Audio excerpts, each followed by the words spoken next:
June 1st, Donald Trump declares war on America in one of the most unhinged speeches that I've ever heard in my time on planet Earth from a U.S.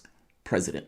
From somebody who's maybe in a bar who've had a few, yes, not from the U.S. president. Trump declares war on the United States. That is why I am taking immediate presidential action to stop the violence and restore security and safety in America. I am mobilizing all available federal resources, civilian and military, to stop the rioting and looting, to end the destruction and arson, and to protect the rights of law-abiding Americans, including your Second Amendment rights. Therefore, the following measures are going into effect immediately.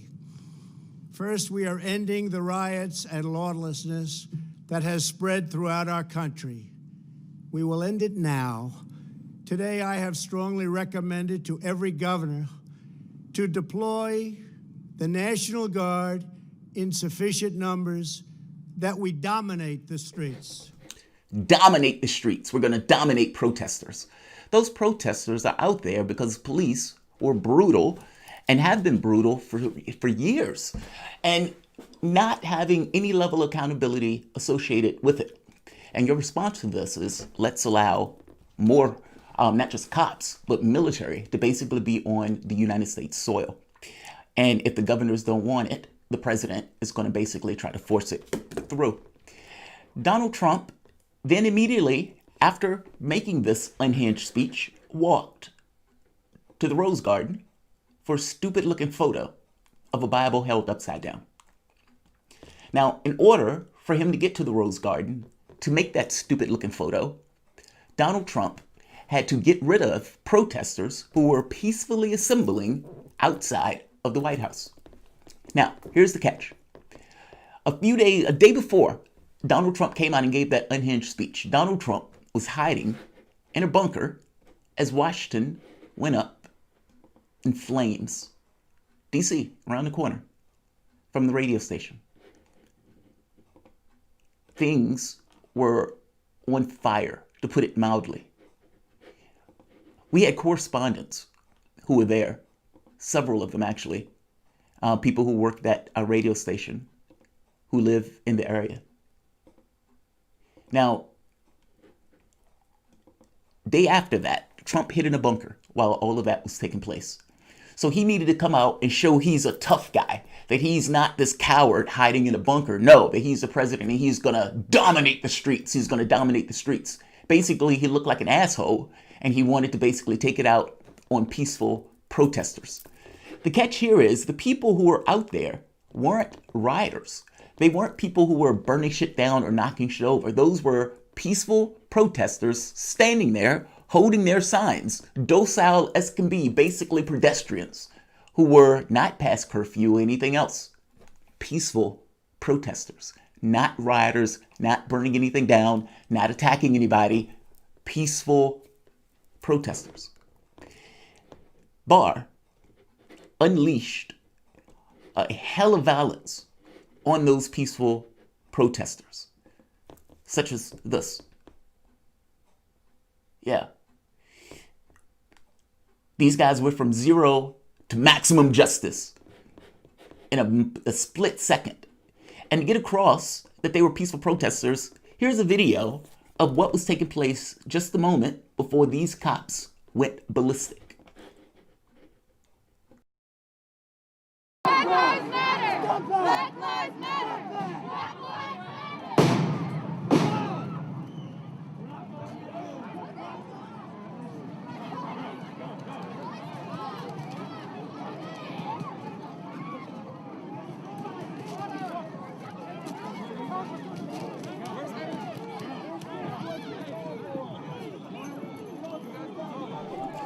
The key thing that I need you to watch here and pay attention to is where the violence is coming from.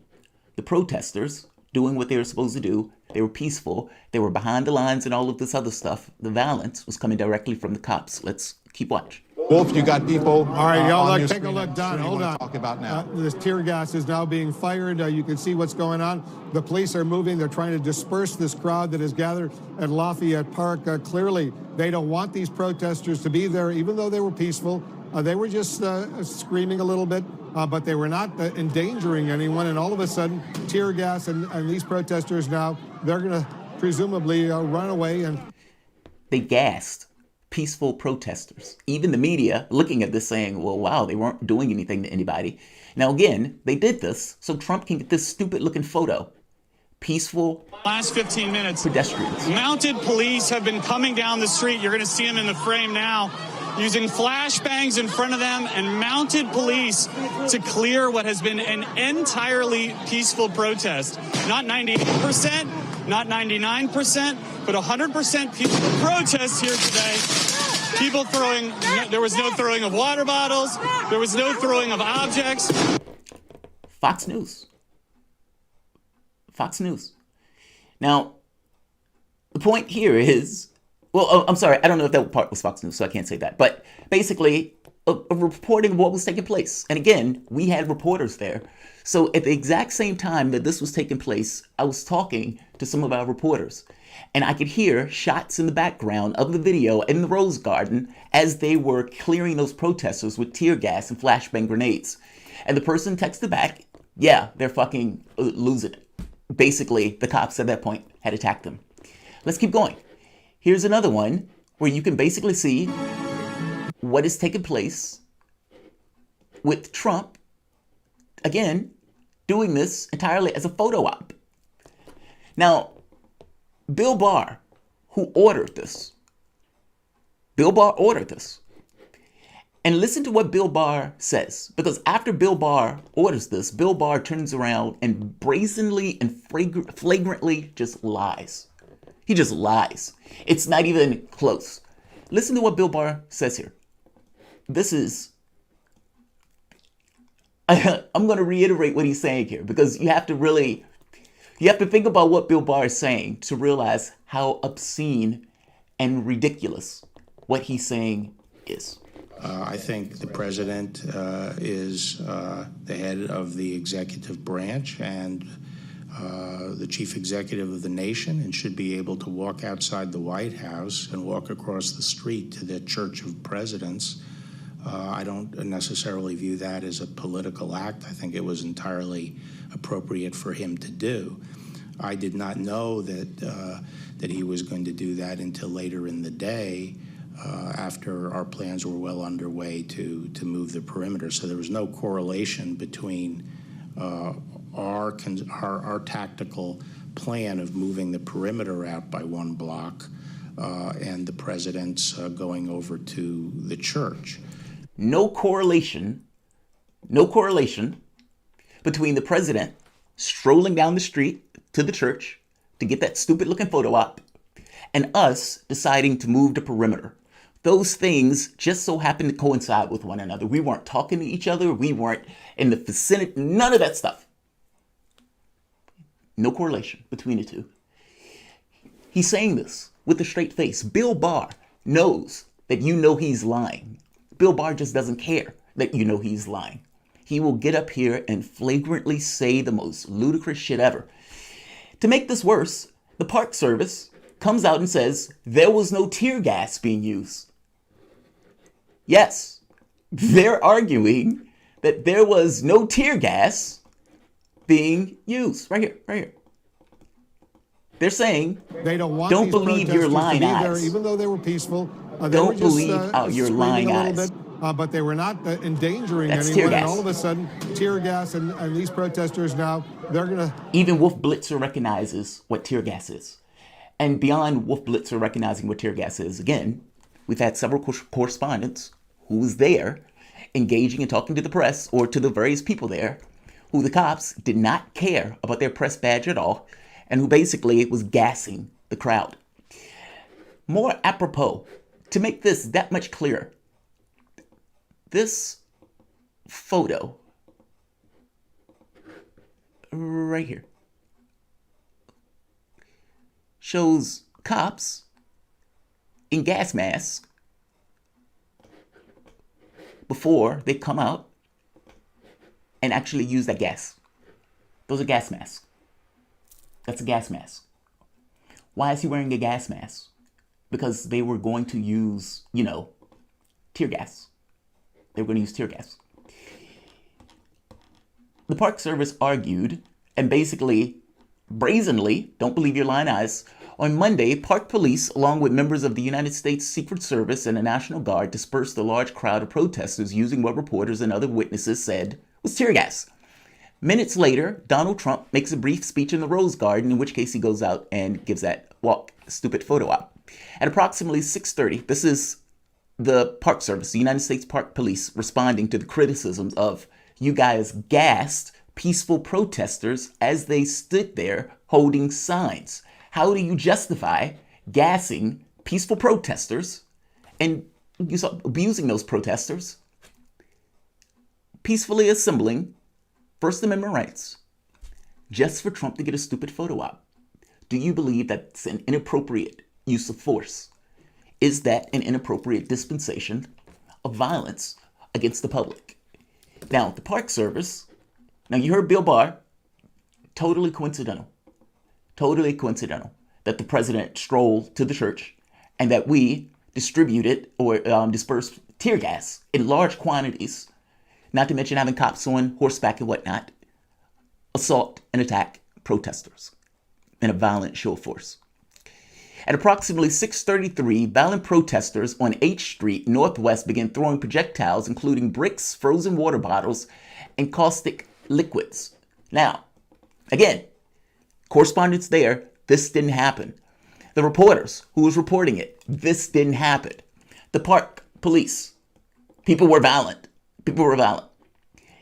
Gregory Morgenheim said in an official statement, intelligence had revealed calls for violence against the police, and officers found caches of glass bottles, baseball bats, and metal poles hiding along the street. No tear gas was used by the United States Park Police officers or other assisting law enforcement partners to close the areas of Lafayette Park. So, two things. People were being violent, something that you did not see because that was not what was taking place. And two, they did not use tear gas, something that you can see. Don't believe your lying eyes. Believe us. Something you can see with your own eyes. This is what tear gas looks like, because that's tear gas. Those cops were wearing gas masks because they were using tear gas. They were dispersing the crowd with all of the smoke, and you could see people running back, holding their nose, because they are using tear gas. It is ludicrous that they would put out a statement like this. It is ludicrous they would put out a statement like this. And to make matters worse, to make what Bill Barr said that much more clear as a lie, Ivanka Trump came up with a more personal way of Donald Trump to demonstrate toughness. He would march across Lafayette Square to the church damaged by fire the night before. The only problem, a plan developed earlier in the day expanded the security barrier around the White House had not been carried out. When attorney William Barr strode out the White House gates for personal inspection on Monday evening, he discovered that protesters were still at the northern edge of the square. For the president to make it to St. John's Church, he would have to be cleared out. Mr. Barr gave an order to disperse them. Now, Barr is trying to say there was no correlation between me expanding the barrier and the president to give his photo op. But they decided to do that photo op in order to show how tough Donald Trump was. The coinciding thing with Bill Barr, you have to be insane to believe that the president of the United States wasn't corresponding with the people who were going to make sure that he could make that walk. How weird would that be if the president just says, I'm going to make that walk, and having nothing set up in order to do just that? No, there was no just non-correlation. They did correlate with one another. They got rid of all of those peaceful protesters who were out there petitioning for their grievances, using their First Amendment rights, and dispersed them with violence and tear gas in order for Trump to make a stupid photo op to show how tough he is. And then Bill Barr and the Park Police turned around and just lied. They turned around and just lied. Or they were seeing things that no one else was seeing. It's one or the other. and you tell me. I'll leave this here. I don't want to, belabor the point. But I am greatly bothered by what has been taking place here in D.C. I mean, I'm in Maryland, but in D.C. I mean, I have people who work from the D.C. office, not to mention my office in D.C. It's like a block or two away from the White House. You have military on the streets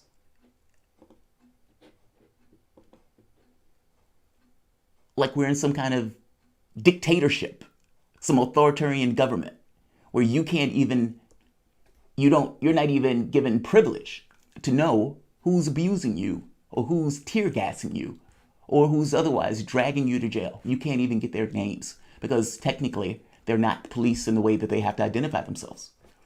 This is what is taking place here. And this is what Donald Trump wants to visit all across America. People sleepwalk into fascism. Be very clear on what you are willing to accept from your government. Because what these guys are doing right now is basically criminalizing protests by making this argument of people who are terrorists and rioters and all of this other stuff. They are indiscriminately going after people. And here's another point. When cops come up with a story, be very clear that a lot of times those things are lies to justify whatever they're doing. For example, this. What do you think they described this as? You're watching it for yourself. The only people who are around are cops. The cop pushes the guy. The guy hits the ground, bashes his head on the ground, and lays there bleeding. He drops his phone. He's a 70-something-year-old man. 70-something-year-old man. The only people who were there were cops. He was flanked by like maybe 50 cops and just him. And he's talking to the cop. The cop didn't have to push the guy back. He didn't have to do any of that. But that's exactly what he did. He was using force because that's what these guys have been doing all across the United States. The cops explain that situation as there was a protest, and in the protest, a man tripped and fell. A man tripped and fell. Right here. This is the response. Buffalo police said today that protest activity in Niagara Square has ended. Police say a fifth person was arrested during a skirmish with other protesters also charged with disorderly conduct. During that skirmish involving protesters, one person was injured when he tripped and fell. Was he tripped? Did he trip and fall, or was he pushed? Did he trip and fall, or was he pushed? You saw it for yourself. You tell me. Is this a trip and fall? Or is that a push? That's a push. Be very wary that the people who are giving you information about what they themselves are doing is probably going to put that information in the best light or just flagrantly lie. And that this country has a history of having either police or FBI or some level of the intelligence services functioning to break up movements and groups, be it Occupy Wall Street, be it Black Lives Matter, civil rights. All of those things were infiltrated and attacked. Basically, left-wing movements, especially from the standpoint of social justice or economic justice, are often infiltrated with the notion of trying to undermine that group, either through false flag attacks where you could say these people are throwing rocks or setting up bottles or whatever. But whatever it takes to justify attacks, political, propagandistic, and physical, on those institutions that are pushing back against our system. Like, share, subscribe. Thanks all.